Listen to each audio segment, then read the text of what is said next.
No, it's actually it's live as they can possibly be. I'm gonna give it a few more minutes. I am registering up with a new website called Stream Elements, and basically I can't get the monetization through the donation tip page unless I do a live stream, which is why I'm doing this. Not exactly, they wouldn't monetize the donation shit unless I do a live stream on my channel as proof that I'm a live streamer, which is kind of annoying. But hello, it's me, S. Hello, the cinnamon nurse. How are you? Yeah, I want to start live streaming here on YouTube, but I may have to still stick around on Twitch for a while because, I don't know, YouTube is just really not stream material. I mean, you can stream on here, but it's not as smooth as Twitch. Twitch is just way better at it. But YouTube has been slowly upgrading everything, and they're slowly moving up with raids and cross-promotion streams and features and stuff. But it's just been, YouTube has been dog shit at actually getting proper setup for streaming for people who want to stream regularly. Because I used to stream a lot on Twitch. So I really hope YouTube can improve because it has been severely lacking. Massively lacking.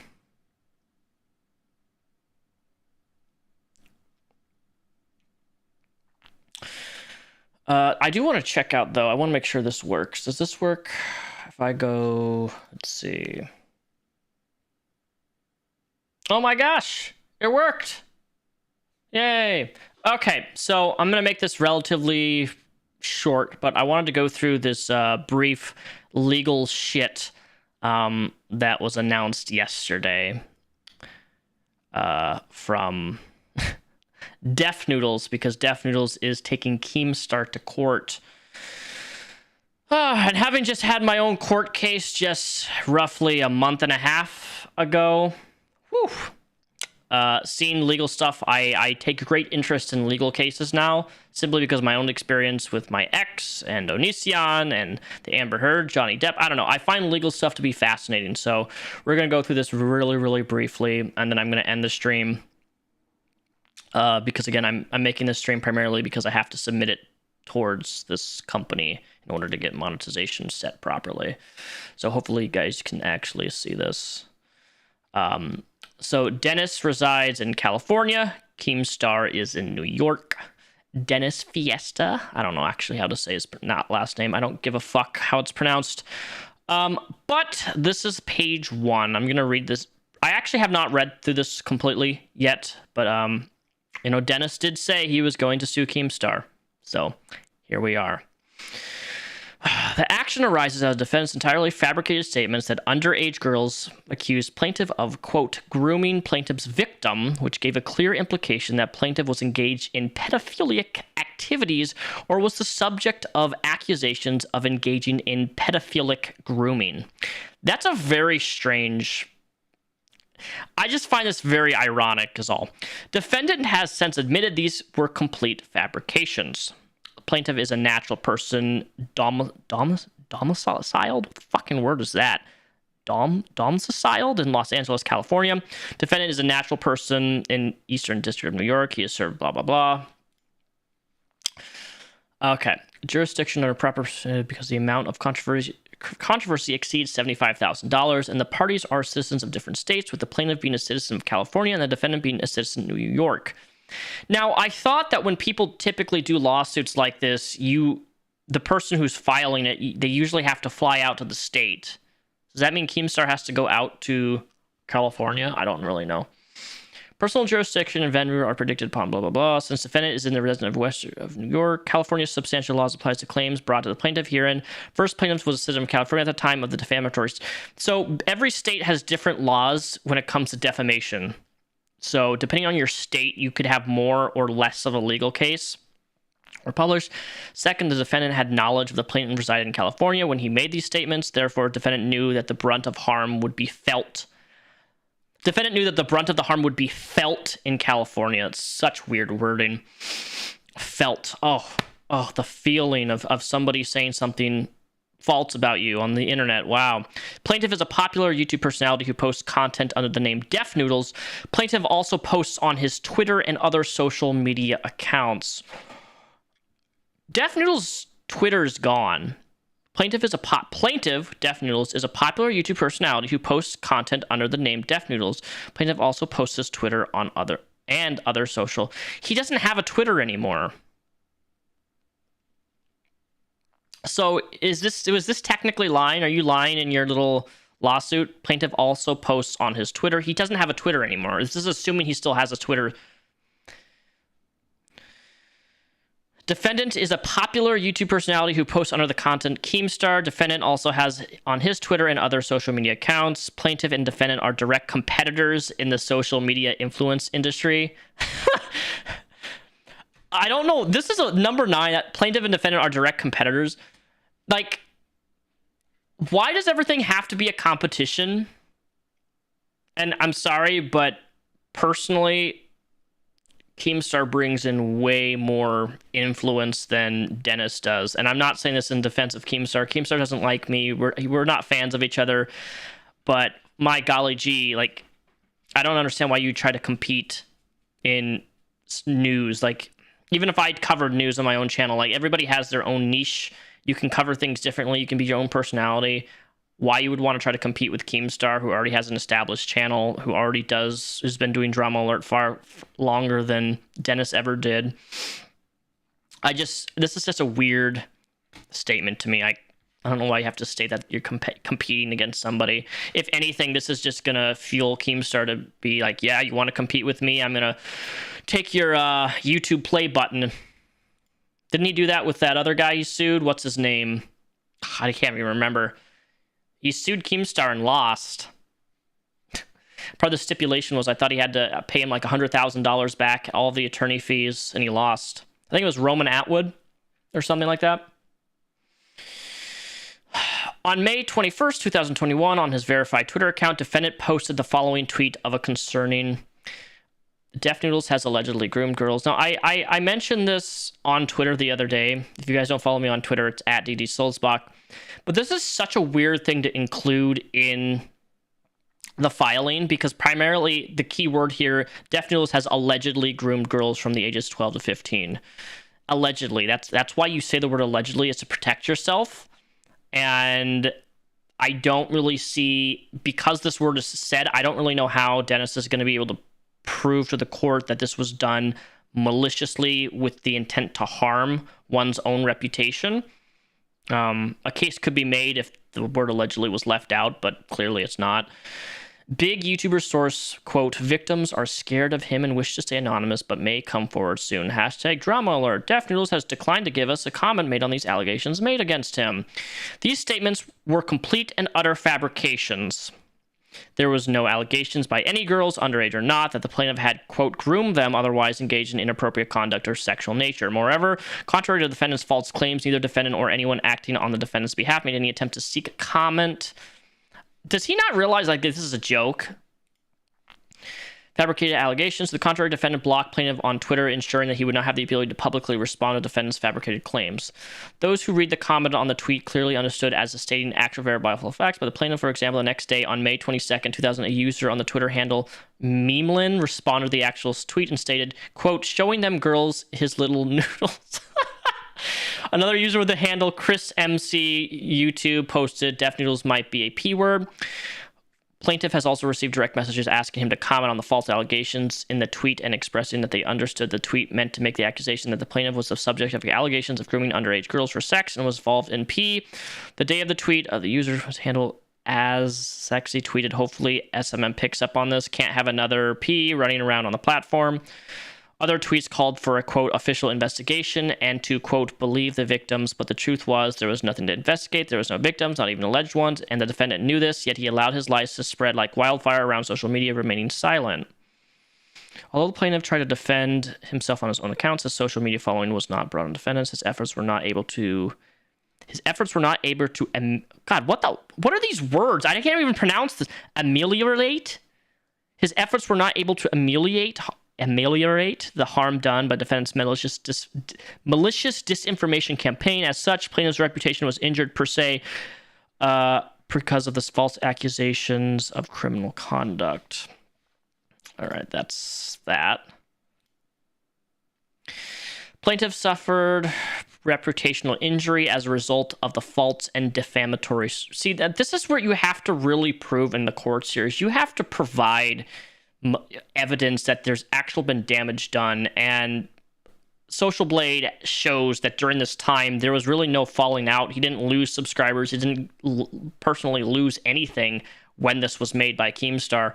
As a result, the false and defamatory tweet. Apparently realizing that he was going to be sued for defamation, defendant then engaged in an ill-fated, thinly veiled attempt at premeditatorily argue that the tweet everyone understood as legitimate report regarding the plaintiff's victims of sex crimes. On February 5th, 22, he tweeted a confession wherein admitted that the tweet was of total fabrication. The confession. If he admitted this as a fabrication and it was a joke, and he said allegedly, I don't see what basis you have legally. Don't you remember he kept posting nonstop fake P stories on YouTubers, so I posted this tweet to mock him. And now, regardless of whether you think it's an appropriate mocking what he did, this really alleviates any sort of guilt that this was done with malicious intent, because it's clearly a joke. How are you going to prove malicious intent when something's a joke? In May 2021, everyone knows that this is a joke, that I'm mocking him, but now he's taking it completely out of context, acting like it's a serious allegation. I mean, it's very self-explanatory. I find it so strange that they would include this and still go through with trying to sue him, using this as in his filing. Is just insane to me.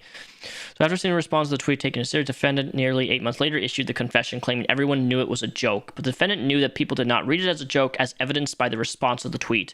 Defendant did nothing to clarify or correct the false statements in the tweet until many months later after the damage had been done. How do you prove damage was done? How do you physically prove that damage has been done by a statement like that?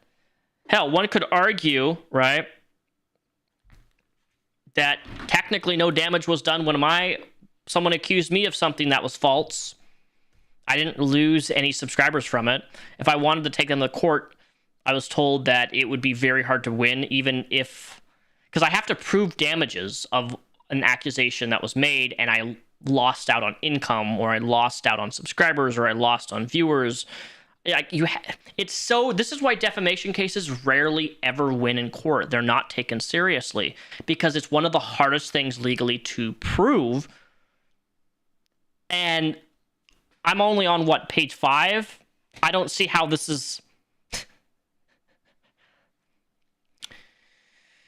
Not only that, but in the confession, defendant doubled down on the false claim, and the plaintiff had declined to comment to the defendant's false allegations. In doing so, the defendant left open the possibility that the plaintiff's failure to address the joke allegations might mean perhaps that there was kernel of truth to the false allegation.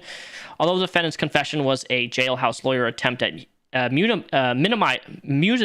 immunizing himself from the liability of defamation, in reality it constitutes conclusive evidence of his actual malice as to the truth of the tweet. Plaintiff now brings this action to recover actual compensatory and exemplary punitive damages against the defendant. Plaintiff repeats the allegation in paragraph blah blah as described. There was actual fans expressively implies follows that there was actual underage girls in the ranges of 12 to 15 who accused plaintiff of grooming from illicit sexual purposes. The girls were victims, which implied the wrongful conduct it had, in fact, committed against the girls plaintiff by a criminal, pedophilic, and sexual nature. These girls were scared of the plaintiff, suggesting that the plaintiff had threatened or coerced them into silence. The plaintiff had declined to comment on these very serious allegations lodged against him. Ordinarily, reasonable readers of the tweet understood the tweet to be stating that these actual facts. Our ordinary reasonable reader would read these statements. Rhetorical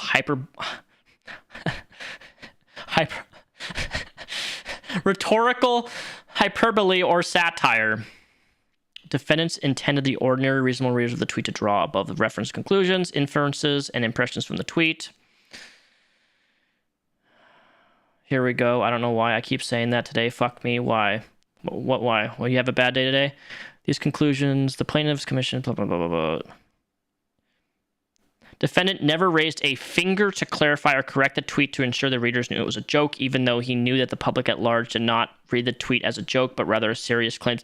How do you prove that? Do you just prove, like, if I tweet out something like Mark Hamill is a closeted gay man or something as a joke, how do you prove that a reply to my tweet, that person who replies to me actually believes that Mark Hamill is gay? How do you prove that? Because so far I've referenced, there was 3 tweets in reference to evidence that the joke Keemstar made. Did you see what I'm saying? Like that, how do you prove that somebody actually believes that? Defendant, in fact, has admitted that he intended these conclusions, inferences, and impressions drawn from the tweet, claiming that he did so to mock the plaintiff for allegedly making up false, fake P allegations against him. Well, this is the problem with Dennis, though. He ran multiple stories on like sex crimes of people that turned out to be fake. And in one of his videos, I don't remember which one it is, I wish I had it on hand, but in one of Dennis's videos, Def Noodles included a clip of this guy making a false allegation to James Charles, and that is to say, James Charles has done some shitty stuff and some bad stuff, but this kid made a joke about the allegations. He made his own allegation that was fake, and I think he hashtagged it like fake drama or fake news or something. I don't know. It was a joke, whatever. And Dennis ran this story on his YouTube channel, which is why everybody just was like, well, dude, what the fuck? This guy is clearly joking. This is not real. And then he later like doubled down and said like, oh, I'm sorry, this guy, I guess, faked the story, blah, blah, blah. Despite the fact that in the actual bio of the description of the video, it was very clear the person was joking. And that's why people started making fun of Dennis and this shit. And that's why Keemstar made that tweet. Like, I think it's poor taste that he did that tweet about Dennis. Don't get me wrong. But at the end of the day, nobody believes that he's been participating in these types of allegations. It's a joke. Clear as day joke. And months later, he even said it was a joke. I don't know. This is whack. This is crazy. Also admitted that he knew that defamatory statements in the tweets were false when they were made. Defendant therefore admits to making the tweet with actual malice as to the falsity of the defamatory statements in the tweet. Because the defendant's tweet and the defamatory allegations therein are accusations of criminal conduct. Okay, I need to ask this. So obviously, like, being a pedophile, okay, yeah, that's horrible, terrible. But there's laws set in place to like criminalize people who are preying on children. But the word grooming of itself, say you have somebody who's like 21 and you have somebody who's like 30, right? Is there a law? Is there actually a law designed legally, the term grooming? Like, can you actually sue for that? Like, obviously you can sue if somebody is like, you know, spreading CP or like, you know, images of children and stuff like that. But like the term grooming, I don't know if there's an actual legal case to be made with the term grooming. If no crime has occurred. I'm speaking legally, of course. Like, obviously, a crime doesn't need to occur for somebody to be groomed. But the point is, like, this we have law for pedophilia. We have laws in place, but for grooming, I don't think that we do. Reputational injury to the plaintiff is presumed to have reputational. His reputational injuries exceeds $75,000. He's asking for $75,000 wherever plaintiff has suffered severe mental anguish. Now, this is where I can kind of understand. Plaintiff has suffered severe mental anguish from defendant's false allegations of pedophilia, grooming, and seeks to redress for these injuries. You can make a mental anguish argument. I definitely believe that, even if it was a joke, like, that is a severe thing to joke about. But at the same time, mental anguish is another thing that's very difficult to prove. Like, what's Dennis gonna do? Just, like, bring up, yeah, I went to therapy for months on months off of 2 tweets that Keemstar made, saying that he was allegedly involved with minors. I mean, yeah, I can see how that could cause mental anguish, but $75,000, like, where does this come from? The 75. How do you get $75,000? That's what I don't understand. Where does